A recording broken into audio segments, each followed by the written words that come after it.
House headed to Missouri, bringing jobs and controversy with it. River engines, Ford's boost in production, propelling itself into Missouri politics. A big budget battle for a brand new hire, how one of Missouri's newest leaders is taking on the cost of college.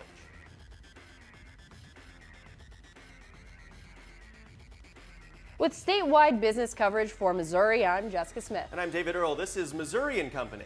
New economic indicators show good things for the strength of the economy. And those looking for work. The number of nationwide job openings in March is on the rise, up 17% from the same time last year.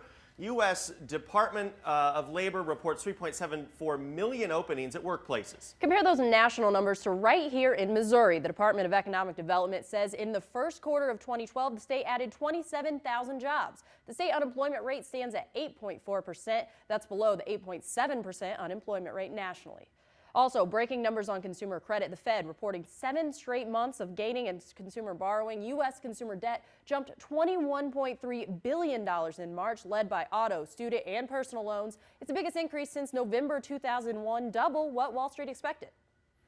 In your news around the state, a federal judge in Pittsburgh says the $29 billion merger between St. Louis-based Express Scripts and Medco Health Solutions is good to go for now. Retail drugstores and supermarkets had asked the court to issue a preliminary injunction barring the merger on antitrust grounds. The merger creates the nation's largest pharmacy benefit manager. The deal will come back to court for a ruling on a permanent injunction and dismissal at a later date.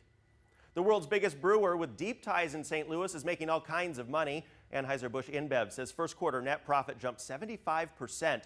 It's all thanks to lowering financing costs and tax breaks.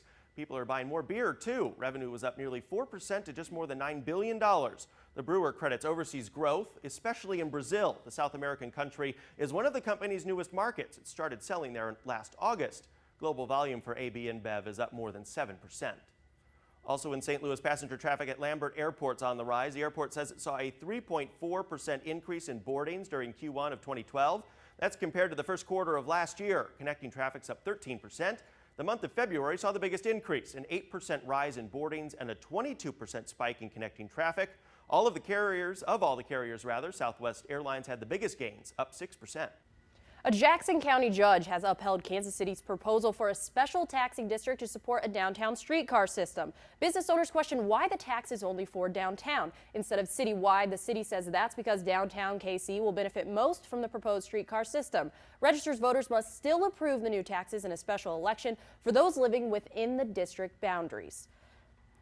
And Kansas City's largest coffee roaster is making an investment in its home right downtown in the Arts District. The $5 million investment by Roastery Inc. will double its production capacity. There will be a 100-person tasting room for customers to try different brews. Event space is part of the plan too, along with additional parking and a DC-3 plan mounted on top of the building. Roastery, of course, brands itself as air-roasted coffee. The CEO of KC area-based Sprint is taking fire from one of the company's biggest investors. The Ontario Teachers Pension Plan wants Dan Hesse off the board. The pension plan has about a 4% stake in the wireless carrier. Hesse's term on the board is up for vote by shareholders on May 15th. He saw a 31% jump in total pay during 2011 despite poor company performance. He's giving back more than $3 million in 2012 pay after feeling pressure from the board. In mid-Missouri, banks in Columbia are working together to help low-income residents. The goal is to get more low-income folks to be homeowners in the city's most distressed neighborhoods. The program's been around since 1994 and just completed its 30th home in the First Ward of Columbia. City government's involved too, along with the schools. Area students studying construction tech help with the building.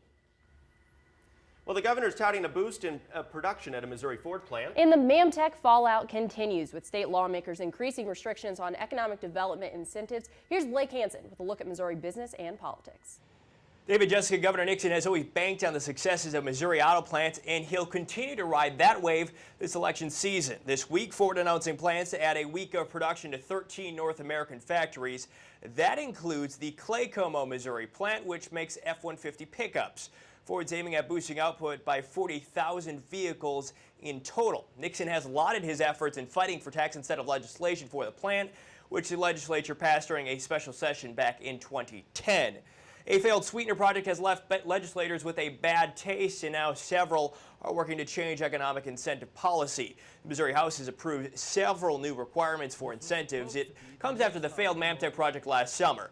House-backed requirements would make state and local officials share info they have about companies seeking incentives. With the end of this legislative session fast approaching, health care for military vets and the blind is up for discussion. House and Senate budget conferees putting off a decision this week on whether to fully fund health coverage for more than 2,800 blind residents. Those negotiators are waiting to see if the Senate will pass legislation first that provide a funding source for state-run nursing homes. Negotiators were able to agree this week to provide a 2% pay bump to state employees earning up to $70,000 annually. And there's still little consensus over how to pay for cleanup after the Joplin tornado. The legislature continuing to look at tweaking wage law, including discussion on whether to suspend prevailing wage on publicly funded rebuilding projects. Senate Republicans are backing this, arguing it would help counties rebuild quickly and cheaply. On the other side of the aisle, Senate Democrats say Missouri's hit so often with disasters that a suspension would hold up money. And that is your Business and Politics Report. $3 billion budget. Stick around to see how one of Missouri's leaders is moving into a big responsibility. And there is a quick look at where national markets stand right now. After the break, we'll dive into why we see so much red on Wall Street and show you how some Missouri companies are doing. Missouri & Company is back in a moment.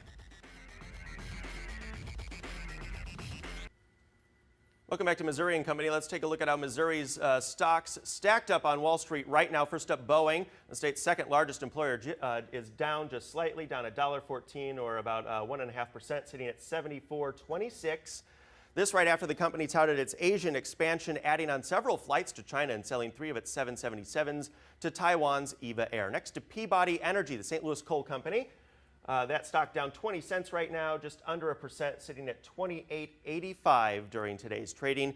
In a fight against EPA regulations, the nation's leading coal producer's been battered by the market this year. Peabody shares have dropped below $30 a piece. Compare that to this time last year when the stock sat at above $60.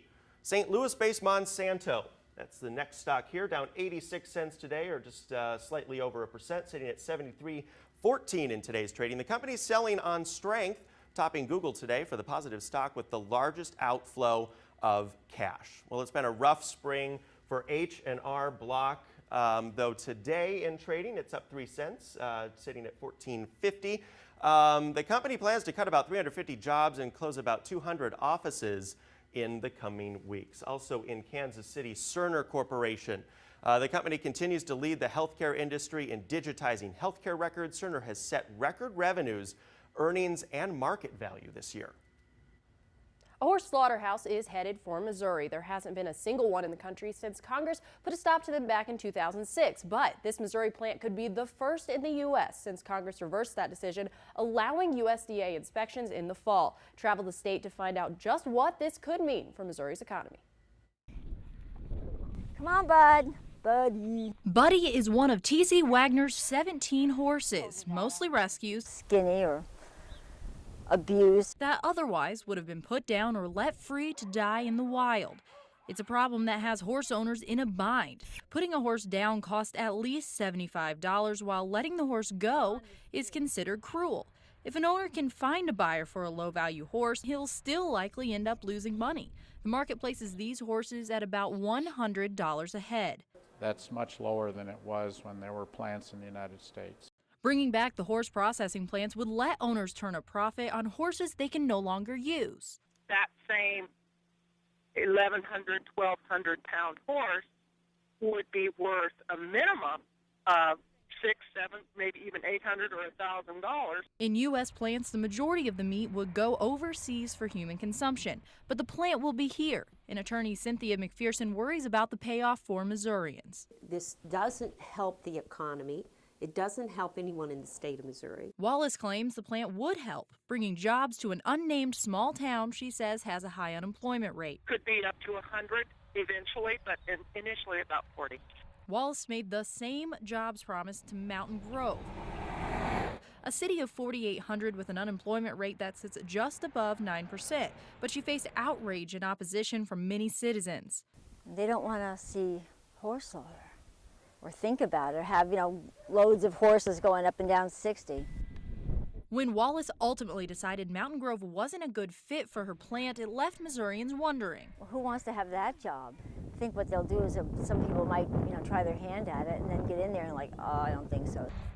But 40 jobs could be critical to a small rural town. Anytime that you would have employment, that's going to help the whatever economy or. Filling the jobs isn't the only concern for Missourians. Buggy. Opponents also worry about their property values. Oh, they'll hit the ground.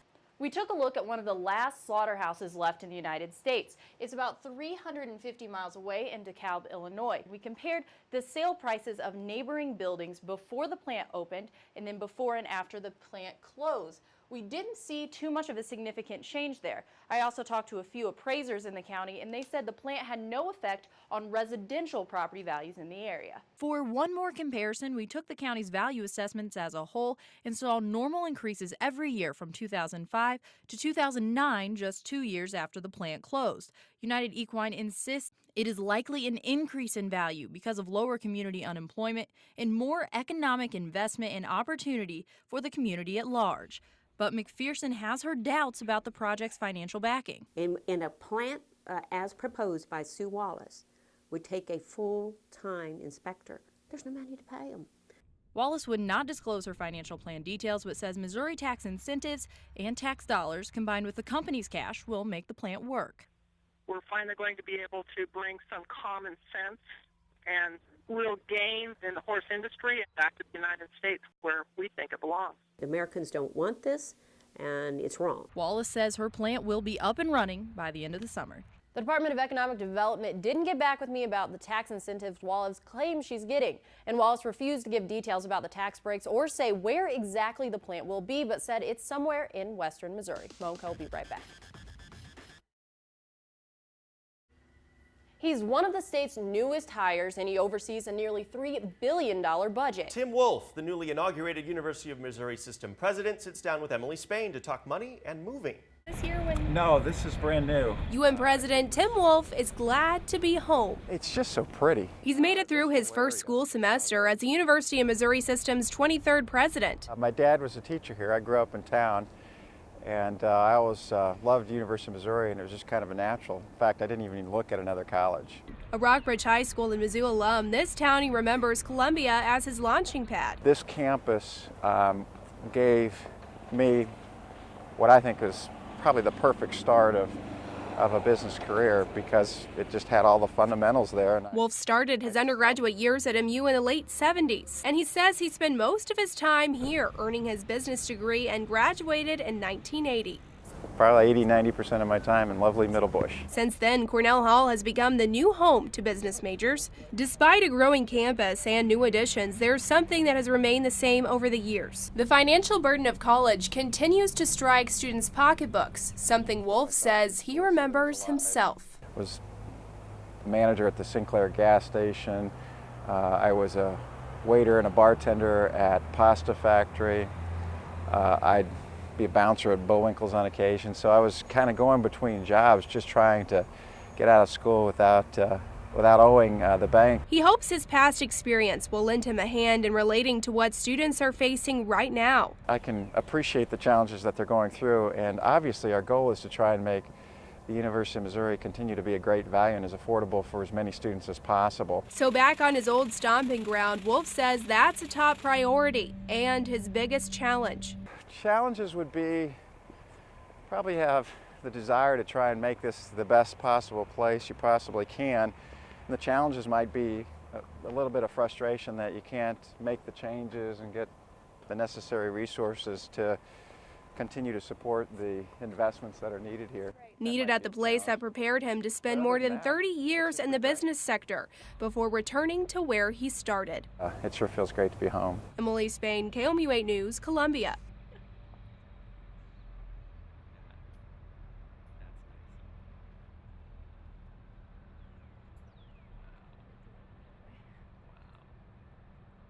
That'll do it for this week of Missouri and Company. Thanks for watching. We'll see you next week.